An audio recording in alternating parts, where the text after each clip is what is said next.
engines are mechanical things, but they're chemical things too. They're designed around a chemical reaction called combustion. When you burn fuel in air, you release heat energy and produce carbon dioxide and water as waste products.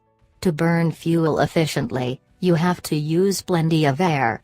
That applies just as much to a car engine as to a candle, an outdoor campfire, or a coal or wood fire in someone's home.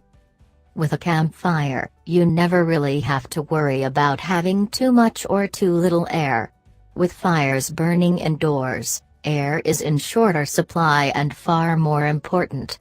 Having too little oxygen will cause an indoor fire or even a fuel-burning device like a gas central heating furnace to produce dangerous air pollution, including toxic carbon monoxide gas.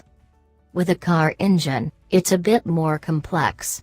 If you have just enough atoms of oxygen to burn all your atoms of fuel, that's called a stoichiometric mixture.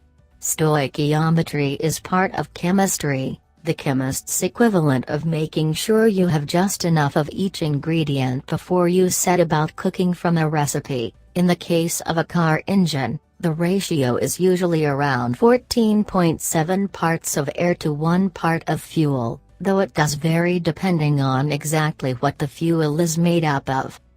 Too much air and not enough fuel means an engine burns lean, while having too much fuel and not enough air is called burning rich.